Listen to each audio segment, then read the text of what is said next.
All right, good morning and welcome to our channel. Today, I want to discuss housing options for veterans that are looking for assistance to the federal government, as well as Section 8. I'm going to present some options to you guys and additional resources that are offered for free through the U.S. government. But before we do that, I want to go through a few introductions. My name is Jay. I'm the owner of Section8Consulting.com, and today I'm going to present some information to you guys, if you will. So when it switch screens, I'll move my face off to the right side. And as you can see here, we offer a phone number, email, as well as the company address. Keep in mind, if you contact a number, there is a cost, and we are strictly by appointment, though it's very affordable. Otherwise, you veterans may reach out to our office through email and so forth. If it's a quick question, we don't mind helping you with that. And again, we're going to offer free resources directly through the U.S. government, so there's no cost to that, obviously. I'm also going to bring in notes, which you can find in the comments section as well as the description of the video.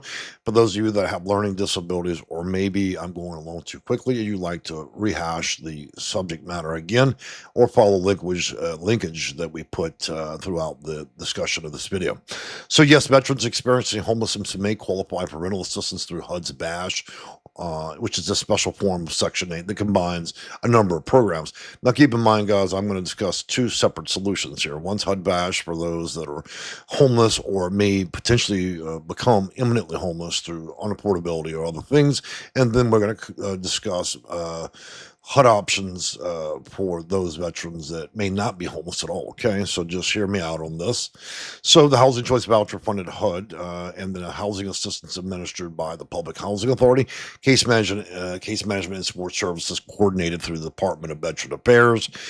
And just to be clear, guys, HUD-VASH operates through all 50 states, including Puerto Rico, Guam, and the U.S. Virgin Islands. Since 2008, HUD awarded roughly 116,000 HUD-VASH vouchers, and as of 2026, another 33,250,000 vouchers across roughly 250 housing authorities nationwide.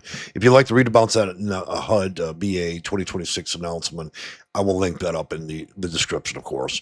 So who may qualify for the HUD-VASH? Well, veteran may generally must meet the program's definition of a veteran, be experiencing homeless or meet the applicable homeless requirements, need a degree to participate in HUD-VASH case management, meet HUD income and eligibility requirements, receive HUD-VASH referral from the VA or another VA-approved designated service provider, and satisfy the limited mandatory screening performed by the Housing Authority. And important here is, in order to get that referral, you're going to have to reach out to the organizations we're going to supply, and of course, there's no cost to that whatsoever. So, moving on, there are important income changes. HUD-VASH eligibility is broader than ordinary Section 8 eligibility in several important ways.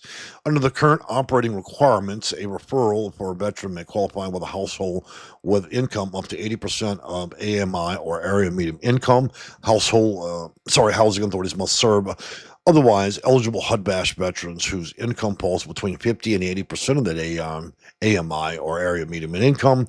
The VA service-connected disability benefits must be excluded when determining initial HUD-VASH eligibility, which is very new. And let me tell you, that really is only available for veterans, and it's very good because when you exclude that income, it greatly helps your potential to be hired, to qualify much better. Service-connected disabilities and benefits can still be counted later when calculating the veteran's rent and housing assistance payment. This means that a disabled veteran should not assume the VA disability compensation automatically makes them ineligible.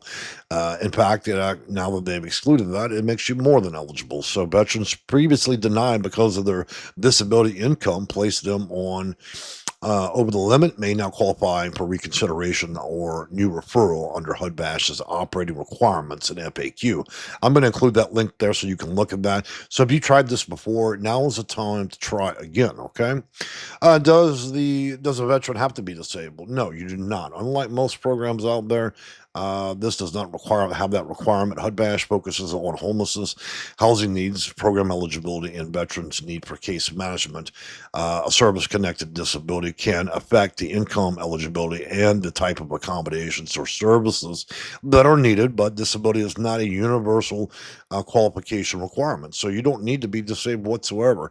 Remember, as a veteran, you have special federal protections as well as a broader allowance than the most other people that would attempt to utilize Section 8 programs or federal housing. So, does a veteran need to have an honorable discharge? So, let's talk about that. The discharge status can affect eligibility, but veterans should not reject themselves before taking the screening. Reason is a lot of times what you may believe is not approved is. So, veteran homeless programs eligibility is not always identical to eligibility for every other VA benefit. Some veterans and other than honorable or unfavorable discharge classifications may still qualify depending on their service record and the VA's eligibility determination. A dishonorable discharge generally creates a major eligibility barrier. The VA, the VA, not the landlord or online commentary, should make the official eligibility determination. So again, when I give you guys the resources, then you should contact them to see, because there may be some opportunity there. So how does the veteran apply? The HUD-VASH. So HUD-VASH usually does not begin with a standard public Section 8 waiting list application. The recommended process is the following: calling the National Call Center for Homeless Veterans at 877-424-3838. Number two would be asking specifically for HUD-VASH eligibility assessment. And sorry, guys, that phone went off, and I should have taken care of that before I started this video. Number three, contact the homeless program office at the nearest VA medical center. Complete the VA's homeless service and income and case management assessment. If selected, receive a referral to the participating housing authority. And number six, complete the housing authority's voucher eligibility paperwork. And number seven, attend the briefing and receive the HUD-VASH voucher. Number eight, locate an eligible unit and submit a request for tenancy approval. Number nine, complete the rent reasonableness review and the housing inspection. And the final step, sign the lease, continue to participate in required case management. The National Call Center is free and confidential and available 24 hours a day, 7 days a week. We're going to include that link and information as well in the description and the comment section for you guys. So, can veterans apply directly through the housing authority? A veteran may contact the housing authority for information, but your local housing authority generally cannot independently select somebody for HUD-VASH. They, however, can offer you a standard housing choice voucher with a preference for veterans, but it's not the same thing, okay? So the VA HUD-VASH team, also the VA approved designated service provider, and in certain communities, participating housing authorities acting as an approved temporary service provider. Being there's not going to be a VA in every area of the country, there's a certain possibility that some PHAs in more rural areas may have been given special permission to take on your application. You can figure out that distinction by, again, going to the information we're going to provide for free to contact the U.S. government regarding this matter. Is there a HUD-VASH waiting list? Local demand and available vouchers, staffing, case management capacity, and referral priorities can affect how quickly assistance is offered. However, HUD-VASH referrals operate separately from the housing authority's ordinary public Section 8 waiting list. A closed Section 8 waiting list does not necessarily mean HUD-VASH is unavailable. Veterans should still request an assessment through the VA. In other words, the system is simply not going to be included in standard Section 8 procedure. It means funding and the services available to you guys are completely independent, almost everything else Section 8, okay? And for that reason, you may find that you have a better opportunity to get things quicker, faster, and with greater efficiency through your independent HUD-VASH than you would dealing with almost any other program in any other way, okay? So how much how much rent does a veteran pay? Well, HUD-VASH generally follows the housing choice voucher rent calculation rules. The household typically contributes an income-based portion towards the rent and utilities, while the housing authority pays the approved subsidy directly to the landlord.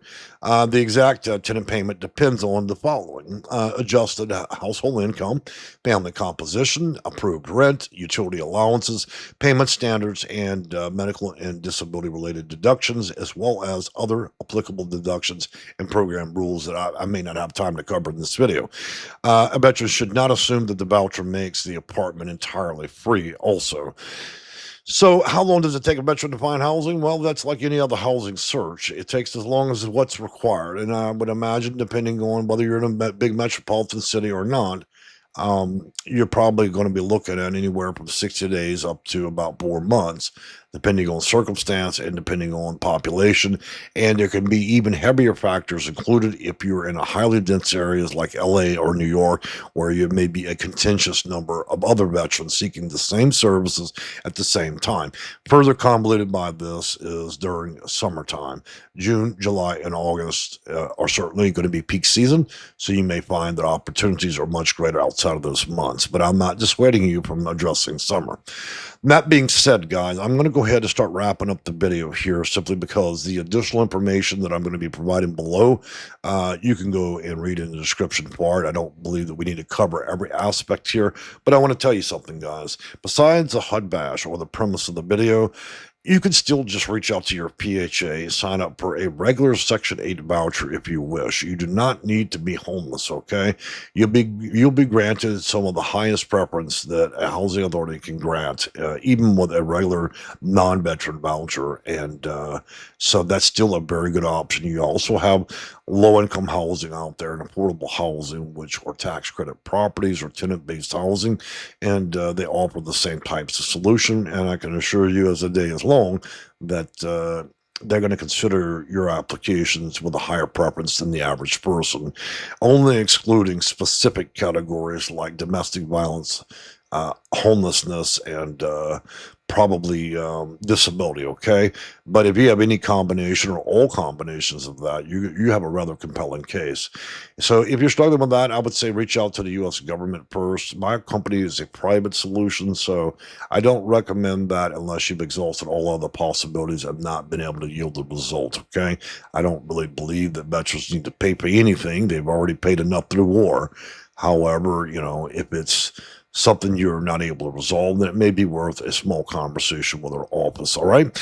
I've enjoyed making this video, and we hope to see you again. We do EDUs or educational videos twice a day on most days, and we do live videos if you have questions, and they don't cost anything. It's on Tuesdays, Thursdays, and Sundays at 10 a.m. Central Standard Time, and that allows an opportunity to ask a wide berth of questions. And I generally also respond to virtually every comment that our channel receives these days. So there's also many opportunities out there to get your questions answered. I want to thank you for visiting today our channel. We hope to see you again. All right. Bye for now.